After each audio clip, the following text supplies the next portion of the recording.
Hello friends, myself Nupur Tiwari and welcome to my YouTube channel on learn with lucky.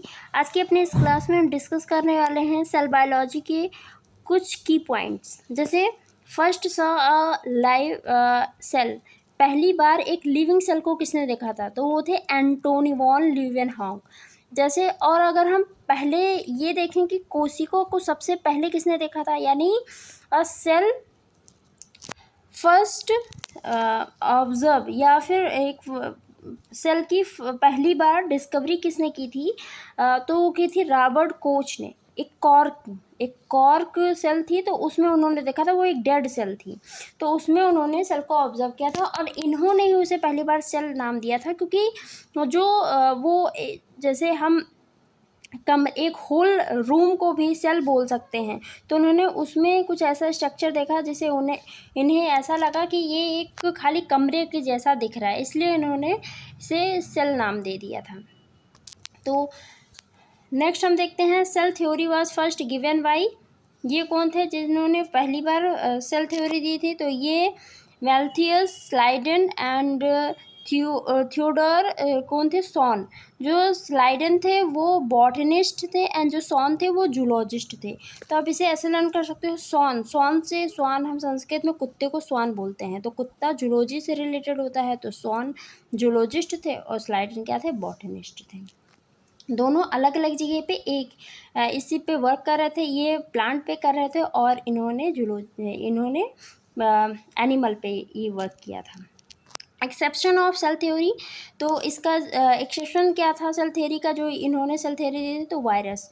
तो फिर एक scientist है Rudolf विर्चाउ, इन्होंने omnis सेलुला ई सेलुला स्टेटमेंट दिया। इन्होंने कहा कि कोई भी सेल तभी आ सकती है जब एक सेल एग्जिस्ट कर रही हो, यानी प्री एग्जिस्टिंग सेल से ही एक नई सेल का फॉर्मेशन हो सकता है। तो इन्होंने इस सेल थ्योरी को कंप्लीट किया था। तो सेल थ्योरी को कंप्लीट करने वाले थे रुडोल्फ विर्चाउ, इन्होंने ही स्टेटमेंट दिया था ओमनिस सेलुला ई सेलुला।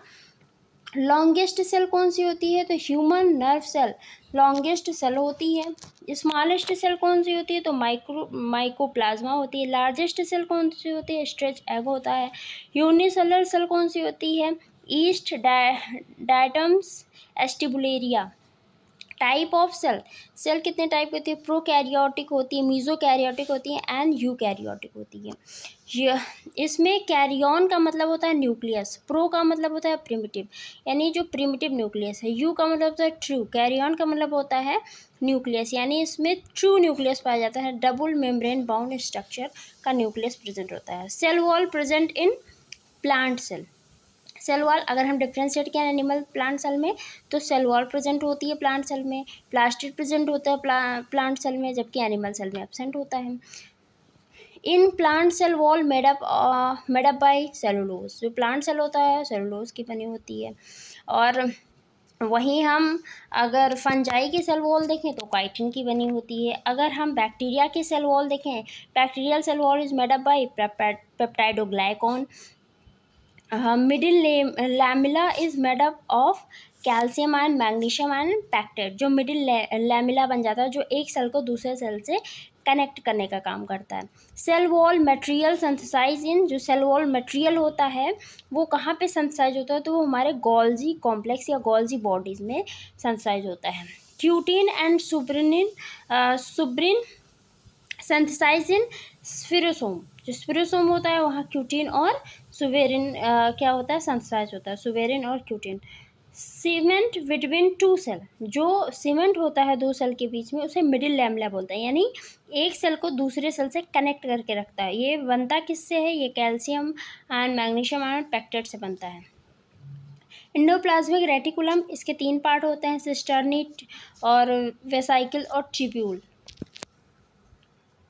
तो आप इसका अच्छे से स्क्रीनशॉट ले सकते हैं और मिलते हैं हम नेक्स्ट क्लास में ऐसे और बहुत सारे की पॉइंट के साथ सेल बायोलॉजी के।